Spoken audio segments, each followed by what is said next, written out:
भारत और चीन एलएसी यानी वास्तविक नियंत्रण रेखा पर सैनिकों की पेट्रोलिंग को लेकर एक समझौते पर पहुंच गए। प्रधानमंत्री नरेंद्र मोदी के ब्रिक्स समिट में रूस जाने से पहले भारत के विदेश सचिव विक्रम मिस्री ने ये बात आज देश को बताई। समझौते के तहत भारत चीन सीमा से दोनों देशों के सैनिक पीछे हटेंगे और 2020 में एलएसी पर जो विवाद शुरू हुआ था उसका समाधान मिल सकेगा। लेकिन बड़ा सवाल ये है कि क्या चीन पर भरोसा किया जा सकता है? Our relations with China are not doing very well in violation of agreements that we had with China, and that created, tensions. It led to a clash. There were people who died on both sides. सीमा विवाद को लेकर भारत चीन से इसी दो टूक भाषा में बात कर रहा था। इसका असर भी हुआ है और दोनों देश बड़े समझौते पर पहुंच गए। प्रधानमंत्री नरेंद्र मोदी की ब्रिक्स समिट में शिरकत से पहले भारत और चीन के बीच बड़ा समझौता हुआ है। दोनों देश एलएसी यानी वास्तविक नियंत्रण रेखा पर पेट्रोलिंग के लिए सहमत हो गए। इससे पूर्वी लद्दाख दोनों देशों के बीच सीमा विवाद सुलझ सकता है और टकराव में भी कमी आ सकती है।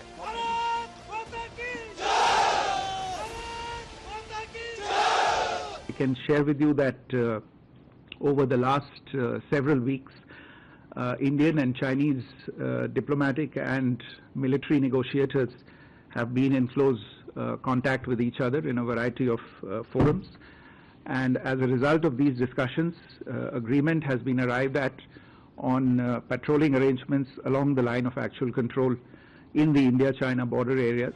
पिछले कई हफ्तों से भारत और चीन के अधिकारी इस मुद्दे पर बातचीत कर रहे थे, जिसमें सेना के अफसर भी शामिल थे।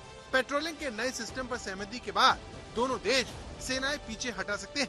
डेप्सांग प्लेन और डेमचोक में सैनिकों को पेट्रोलिंग पॉइंट्स पर जाने की इजाजत अभी नहीं है। यहाँ सेनाएं अभी मौजूद हैं। पेट्रोलिंग का नया सिस्टम इन्हीं पॉइंट से संबंधित है। इससे 2020 के गलवान जैसे टकराव को टाला जा सकेगा।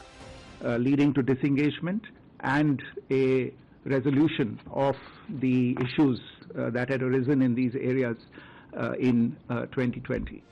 पिछले महीने विदेश मंत्री जयशंकर ने स्विट्जरलैंड के जिनेवा शहर में एक समिट के दौरान कहा था कि चीन के साथ विवाद का 75% हल निकल गया है। इससे पहले जुलाई के महीने में वियतनाम में ईस्ट एशिया समिट के दौरान चीन के विदेश मंत्री से जयशंकर ने मुलाकात की थी। ट्वीट कर बताया था कि सीमा पर सैनिकों की वापसी जल्द होगी और उम्मीद जताई कि चीन भारत के साथ रिश्तों का सम्मान करेगा।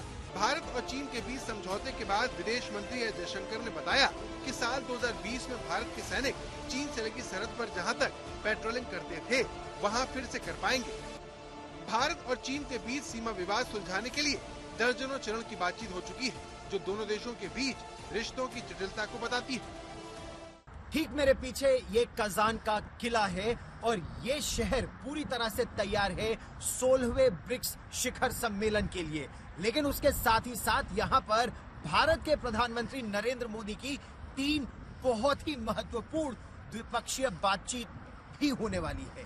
एक रूस के राष्ट्रपति व्लादिमीर पुतिन के साथ, दूसरी ईरान के राष्ट्रपति मसूद पेजेश्कियान के साथ और तीसरी बेहद महत्वपूर्ण और अहम चीन के राष्ट्रपति शी जिनपिंग के साथ एक और वार्ता हो सकती है।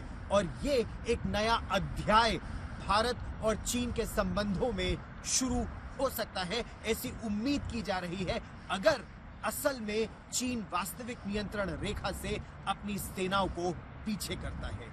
और हर खबर पर लगातार रहेगी मेरी नजर। गौरव सावंत, आज तक।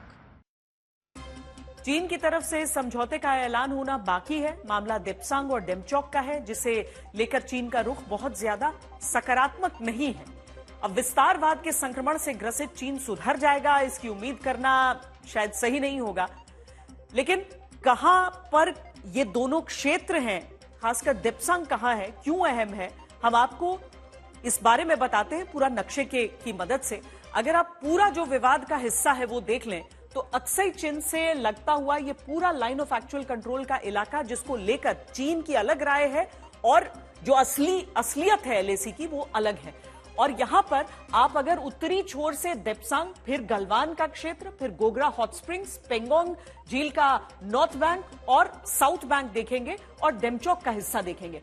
दरअसल डेमचोक वो इलाका है जहां से आमतौर पर चीन की तरफ से कोई भी घुसपैठ की शुरुआत होती है, किसी भी तरह के अतिक्रमण की शुरुआत होती है, तो डेमचौक और देपसांग, ये जो बिल्कुल उत्तरी छोर और दक्षिणी छोर इस विवादित लकीर के, विवादित लाइन ऑफ एक्चुअल कंट्रोल के आप समझ सकते हैं, उन दोनों इलाकों को लेकर जिस तरह की बात बनी है, जिस तरह की सहमति बनी है, उससे उम्मीद बंधी है।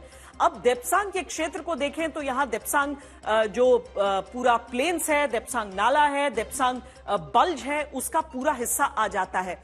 अब 2013 में विवाद इसका पहला शुरू हुआ था, जो स्टैंड ऑफ, वैसे तो ऐतिहासिक विवाद है ये, बहुत लंबे समय से, यानी 1962 की लड़ाई से पहले का ये विवाद है, लेकिन हाल फिलहाल में 2013 से शुरू हुआ, 2013 में ही इसका निपटारा हुआ, लेकिन 2020 में एक बार फिर यहां पर जो संघर्ष है वो बढ़ा, टकराव बढ़ा।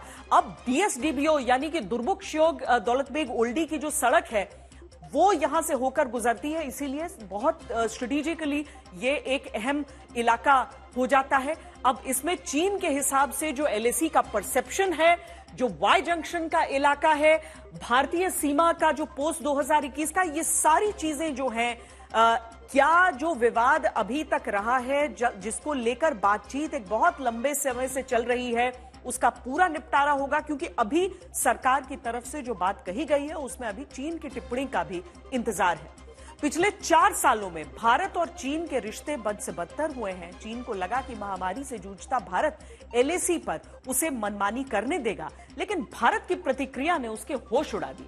भारत ने चीन के बराबर सेना और हथियार तैनात करके बता दिया कि पीछे चीन को हटना ही होगा। जगह थी इंडोनेशिया का बाली, जहां G20 की बैठक के दौरान नरेंद्र मोदी और शी जिनपिंग का आमना सामना हुआ। जून 2020 में गलवान घाटी में हिंसक झड़प के बाद दोनों नेताओं की पहली मुलाकात थी। ऐसी मुलाकात रूस के कजान में आयोजित ब्रिक्स समिट के दौरान भी हो सकती है। कहा जा रहा है कि प्रधानमंत्री मोदी और शी जिनपिंग के बीच द्विपक्षीय मुलाकात भी हो सकती है। This is a multilateral event, though of course there is always a provision for bilateral meetings on the sidelines. We are currently looking into the overall program of the Prime Minister. There are a number of requests for bilateral meetings, and we will update you on the bilaterals as they evolve as soon as feasible. 15 जून 2020 को गलवान घाटी में चीनी सेना के साथ हुई झड़प में 20 भारतीय सैनिक शहीद हो गए थे। बाद में भारत ने भी इसका मुंहतोड़ जवाब दिया। इसमें करीब 60 चीनी जवान मारे गए। भारत शांति चाहता है, लेकिन भारत उकसाने पर हर हाल में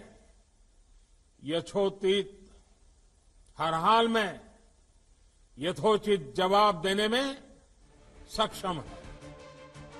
15 जून 2020 को चीन ने ईस्टर्न लद्दाख के सीमावर्ती इलाके में एक्सरसाइज के बहाने सैनिकों को जमा किया था। इसके बाद कई जगह पर घुसपैठ की घटनाएं हुई। 5 और 6 मई 2020 में लद्दाख के पेंगोंग झील पर भारत और चीन के सैनिकों में झड़प हुई। 9 मई को सिक्किम के नाकुला में दोनों देशों की सेनाएं भिड़ गयी। 15 जून को गलवान घाटी में हिंसक झड़प हर देशवासी को गुस्से से भर दिया। इसके बाद 7 सितंबर को 45 साल बाद LAC पर पहली बार गोलियां चली। 11 अगस्त 2021 को 100 से ज्यादा चीनी सैनिकों ने उत्तराखंड में घुसपैठ की। इसी साल अक्टूबर महीने में अरुणाचल प्रदेश के तवांग सेक्टर में चीन की घुसपैठ को रोक दिया गया। चीन की तरफ से ऐसी कोशिश 9 दिसंबर 2022 को भी हुई, जिसे नाकाम कर दिया गया।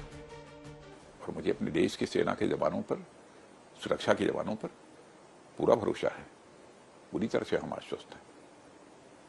हाँ, इतना मैं जरूर कहना चाहता हूं कि हमारी तरफ से किसी भी सूरत में कोई एग्रेशन नहीं होगा। इसको हम नहीं होने देंगे। लेकिन भारत की सीमाओं की सुरक्षा करने की इस जिम्मेदारी का भी हम निर्वाह करेंगे। इस तरह भारत ने चीन को उसी की भाषा में जवाब दिया। LAC पर चीन के बराबर संख्या में सैनिक तैनात कर दिए। हालात इतने खराब हो गए कि LAC पर गोलियां चली। चीन की इस दादागिरी का भारत ने मुंहतोड़ जवाब दिया। चीन को भारत के इतने कड़े रुख की उम्मीद नहीं थी। इसके बाद दोनों देशों के रिश्ते बिगड़ गए और भारत ने पहले सीमा पर शांति की शर्त चीन के सामने रख दी। भारत के दबाव का असर धीरे धीरे ही सही, लेकिन दिखने लगा और चीन रास्ते पर आने लगा। साल 2020 से शुरू हुई दोनों देशों के बीच कॉर्प्स कमांडर के बीच बातचीत के नतीजे के तौर पर गलवान घाटी, पैंगोंग झील, गोगरा हॉट स्प्रिंग की पेट्रोलिंग पॉइंट 15 और 17 में दोनों देशों के बीच सैनिकों को पीछे करने को लेकर समझौता हो चुका है। लेकिन देप्सांग और डेमचोक में गतिरोध बना हुआ है, जिसे लेकर आखिरकार कामयाबी हासिल कर ली गई। जो दो ट्रेडिशनल फ्रिक्शन पॉइंट भारत और चीन के बीच रहे हैं, उनमें से एक है डेप्सांग प्लेन और दूसरा है डेमचोक। यहाँ पर तनाव बरकरार था और यहाँ पर पेट्रोलिंग भी नहीं हो पा रही थी। भारत और चीन अब कई दौर की बातचीत के बाद इस अग्रीमेंट पर पहुंच चुके हैं कि ये पेट्रोलिंग दोबारा शुरू की जा सकेगी और डिसएंगेजमेंट भी हो सकेगा। पूर्वी लद्दाख के उत्तरी भाग में स्थित देप्सोंग मैदान रणनीतिक रूप से महत्वपूर्ण दौलत बेग ओल्डी के करीब है, जहां भारत की सबसे ऊंची हवाई पट्टी स्थित है। देप्सांग के उत्तर में 18,000 फीट से ज्यादा ऊंचा काराकोरम दर्रा है। इसके दाईं ओर चीन द्वारा कब्जा किया गया अक्साई चीर है। देप्सांग के दक्षिणी किनारे पर मुर्गो से पूर्वी लद्दाख के सासोमा तक एक मार्ग है, जो करीब 17,000 फीट की ऊंचाई पर स्थित सासेर ला दर्रे से होकर जाता है। अगर चीन का सासेर ला दर्रे पर कब्जा हो जाता है तो वो सियाचिन के रास्ते को खतरा पहुंचा सकता है।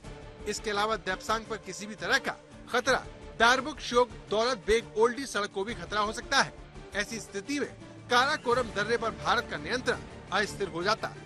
यही वजह है कि भारत न सिर्फ चीन के सामने इसे लेकर अड़ा रहा, बल्कि हमने अपनी सुरक्षा व्यवस्था भी पहले के मुकाबले कड़ी कर दी। चाइना के अंदर जो अंदरूनी प्रॉब्लम्स हैं और जो आज जियोपॉलिटिकल सामरिक सिचुएशन है, उसकी वजह से ये डिसएंगेजमेंट की तरफ उसका प्रस्ताव बढ़ा है।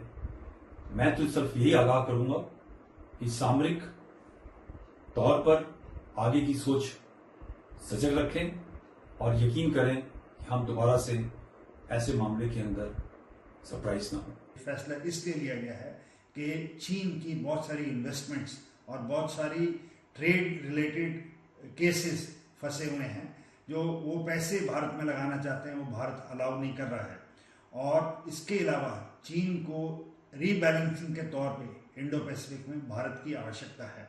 इन सब कारणों के मद्देनजर रखते हुए ये फैसला आया है, जो मेरी नज़र में एक अहम फैसला है